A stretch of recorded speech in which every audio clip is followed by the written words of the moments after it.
Hi, Rayan. Thank you so much for helping my project. Could you say a little bit about yourself? Thank you so much for inviting me first.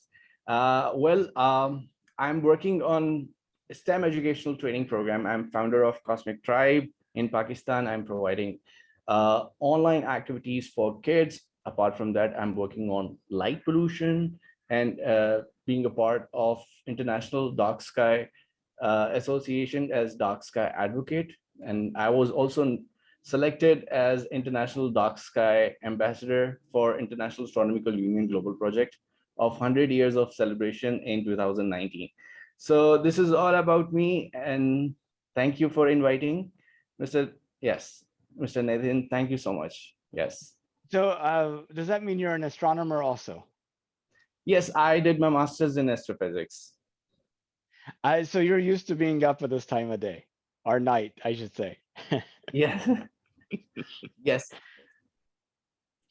So can you tell me a little bit about the STEM education? That sounds amazing, inspiring kids and people to uh, learn how to uh, create the future and understand the nature around us and all that. Can you tell me a little bit more?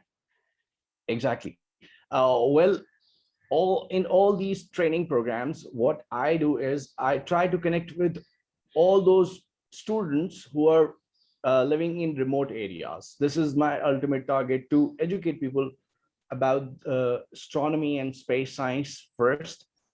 And when we talk about the STEM education, so there are so many activities that students can do at home related to astronomy. For example, uh, I had a moon camp challenge uh, 2 months back, and students from UAE, Pakistan, and different region of Pakistan, they all participated, and they learned how they're gonna make a moon lander, uh, moon rocket. They learn about 3D designing, they learn about modeling, they learn about some digital tools, some design thinking tools, how they're gonna create the whole mission. So it was very fun, and they learned some digital tools which are the need of a future. Yes. That is amazing. And you know, yeah, one thing that I find surprising is like SpaceX is launching rockets and satellites into orbit. They're the first private company to really launch things. But the Yes. second country that has such a company is New Zealand, which is a really small country. And my thinking is if New Zealand could do it. Pakistan could do it too. I was wondering what you think. I totally agree with you. Like there are so many countries, when I got to know that there are so many lunar mission is happening in future. Uh, European Space Agency, China, India, New Zealand, Russia, America, everyone is working on lunar mission. So I got excited that this is a best time to educate people about this interesting topic, and try to bring their attention towards space and astronomy and space exploration after this pandemic. The whole point of my all these activities online was to educate people that through this all satellite communication network system, you have this beautiful platform of Zoom, you have beautiful platform of mobile phone applications that you're using. It's how world is connected through space. So let's learn and be a future leader. So uh, this was actually a mission to inspire kids of future, for the future, that they should learn more about space and learn about astronomy, and be at the same level what other generations are doing, what other nations are doing. Yes. And you said you're really focused on kids in rural Pakistan, out Yeah. in the smaller communities. What's the internet connectivity like there? Uh, well, internet connection. Are you talking about the internet connection? Yes, in these Yes. rural, smaller communities. Well, it depends. It's vary from different regions. Like in I live in Karachi, so internet connection over here is quite good. But when I had a chance to meet some remote student from remote areas like Gilgit, Baltistan. These are the remote areas where internet connectivity is very poor. So I actually had some, I had a chance to pre-record some events, pre-record some videos, and gave them an option to, what they can do is they can give me some Q&A session after watching the video. So this was a technique that I was using. Yes, there is an internet connectivity issue at some point in Pakistan, in some remote areas, but overall, when we talk about the mega cities, throughout Pakistan, you will get good internet connection. Yes. Yeah, I think it's a problem with rural areas across the world. Even the U.S., the connectivity and like the countryside and farmlands is not good because it to hook up a building with thousands of people in it, you could charge so little per person as the same amount of wire, but one little farmer in the middle of nowhere, that's kind of expensive. Yes, I actually started this month. From this one month onwards, what I'm gonna do is I'm gonna have monthly activity related to dark sky awareness campaign that people should participate. It is going to be online as well. So the whole point is to educate people about the light pollution, the issue that it does not exist in Pakistan currently. When we see the pollution that we have globally, that 83% almost world population is living under light polluted areas. So what my mission is to protect the dark skies of Pakistan, because it's a gem, or you can say it's a heaven for astronomers, for stargazers, to see and to promote Pakistan on global level, to promote astrotourism. This is, and the way I planned the whole activity, that on every new moon, on Sunday, first Sunday, and every new moon, we're gonna have this campaign. So more people get educated about these topics, and they try to turn off their extra lights in the household. They try to communicate this message to their surrounding, to their local communities. Yes. So this overall, and I believe that all these, but after pandemic, or after this COVID period, a lot of international collaborations and a lot of international engagement activities are happening. So this way, I think we all can work together on a same level. This is what I think. Yes. Um, so Starlink, the SpaceX project to launch thousands of satellites in low Earth orbit to provide high-speed connectivity to those rural communities, is going to let you reach people in real time that potentially before you weren't able to. But on the Yes. other hand, there's a lot of astronomers that are concerned about having all these satellites in orbit. Yes. What are your thoughts? This is very interesting and very good question. So as I see this issue, that we are actually exploring. When you explore something, you learn something. You learn how to make it more sustainable for the future later on. So I won't say that we should stop exploration just because of this issue of light pollution, because it's already there, it's already exists. uh, Maybe we need some satellite sun visors or something like this, or something more sustainable in future, that how we can reduce this issue of constellation or satellite pollution that is happening right now. So my view on this is, we are on the right track. We need to learn more techniques and more more sustainability, what I believe, that is required. But we will learn through pace. Like it will take little time. Like it is almost like from 1969 till now, the space exploration has grown so much. It's like we have explored a lot, what we have right now, it's actually a space-based technology that we are using. Like I'm communicating with you right now. It's that people should learn that how we have improved this much, how sustainable we have made, how economical we have made to communicate and connect with the people on the global level. Yes. And people all around the world can learn anything they want to. Yes. They could learn Urdu if they want to learn another language. They can learn chemistry or programming or history or whatever. And you know, Like everything is like whole dictionary, whole encyclopedia is within your hand now. Your mobile phone, your smartphones, your gadgets. Yes. So I think uh, we are on the right track. Yes.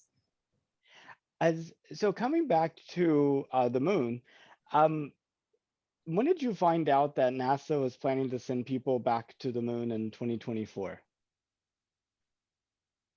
When I talk about this, like it's a journey. Like in 2024, when I was reading this news, that we have so much new plans, how things gonna be in future. For example, there are so many missions that are happening, and in 2024, it's like I see within the next 5 years we're gonna have some space tourism for sure within 5 years. That's how I see that it is going to happen. It will take not so much. I'm like we are just at the threshold of exploring the space in future. Yes. Actually, even this year, we sort of have a little bit of space tourism. There is Yes. a group of 4 people that are going into orbit later this year who are just ordinary, everyday people like you and I. Inspiration 4. I don't know if you've heard about it. It's here in the U.S., but there's you know this guy bought a SpaceX Dragon uh, capsule ride for himself and 3 other people, and he selected those 3 other people. One works at a charity for children that suffer from cancer. One donated money and was randomly drawn for that, and then one is a community college teacher. And those 3 people are going to space later this year. Yes. There are, yes, as you mentioned this, like a lot of things are already happening currently. Can you hear me right now? I can, yes. Yes. Okay. So a lot of things are already happening in current, like in this year, and last year. So many things happened, and the way I see, like everyone is now have their goal toward space exploration for sure. Yes, it is just like it's so near now for everyone. When you see from developing countries or to a developed country, everyone is looking toward space exploration or to explore the new horizon. This is, I think, yes. And in even in current situation, when we talk about James Webb Telescope, which is going to launch in, I'm being a part of astronomical societies and being a part of astronomical communities. So James Webb Telescope, which is going to be launched in October 31st, it is one more exciting topic that we are having right now. Like it's gonna be one of the amazing thing that is happening after a so long time, like from Hubble telescope to James Webb telescope, the journey that we have improved actually and more efficient, the system we have made more efficient and more uh, accurate, I would say, and more advanced. So all these things are happening in a right direction. Yes. Okay, so the James Webb Telescope's going to the L2 Sun Earth Lagrange point. So it'll be Yes. actually on the directly on the opposite side of the sun on the Earth. So it'll be on the side of the Earth. And how long do you think it'll be that humanity progresses beyond the Earth before the James Webb Telescope has to start worrying about light pollution? Okay. This is well, this is very interesting. Um, I think when we talk about the James Webb Telescope and the current situation as we have, there are so many researchers that the space debris is growing on more faster rate now when we see the more uh, we are focusing on space exploration.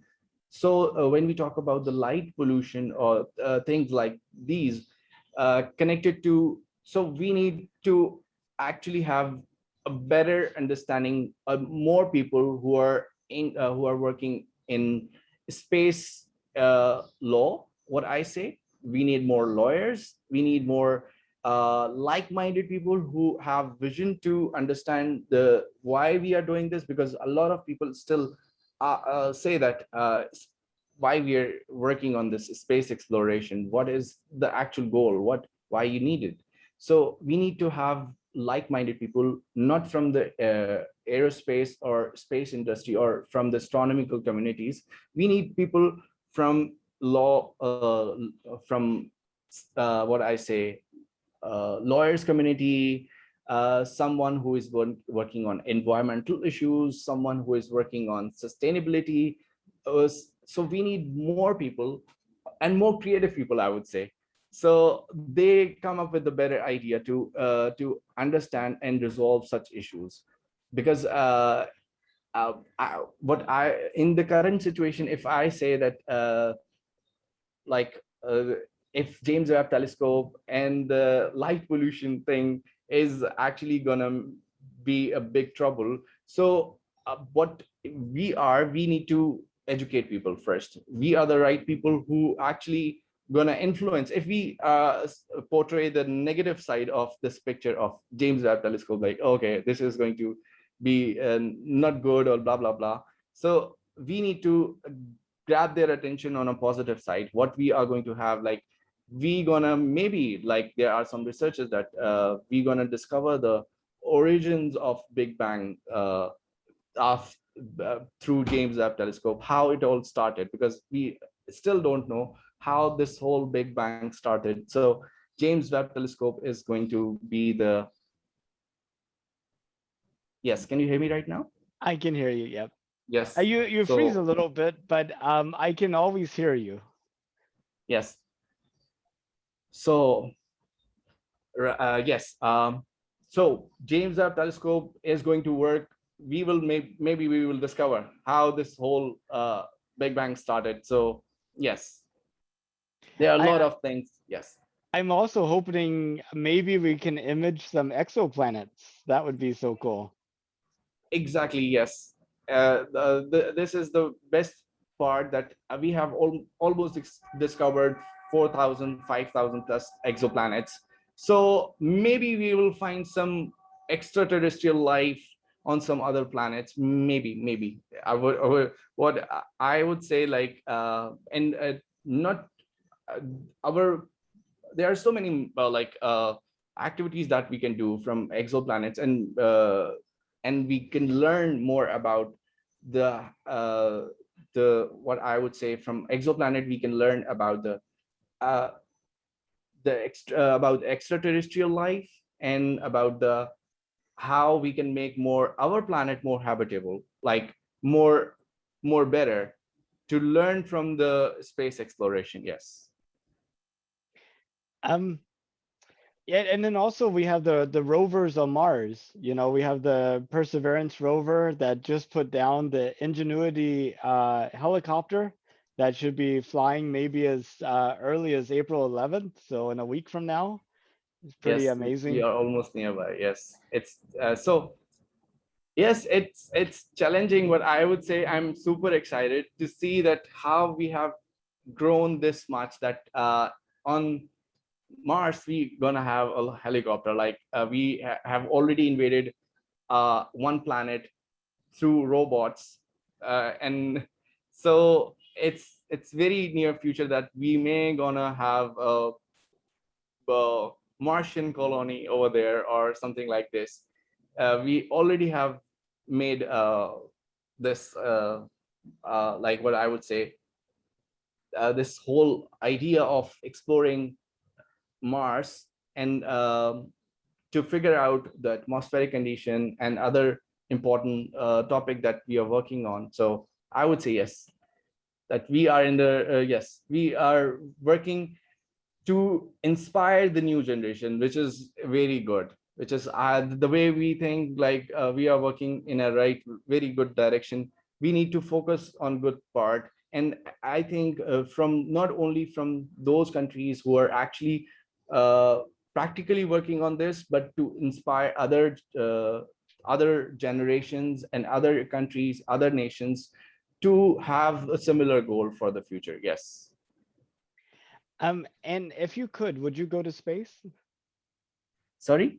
If you could go to space, would you? Like to orbit or to the moon? Oh yes. Okay. From my perspective, if I get a chance to work on to be in those chosen one, so I will be the. I would love to be a part of it. Yes. That's awesome. I really appreciate your time. I know we talked about a lot of things, but is there anything that you wanted to talk about that we didn't get to?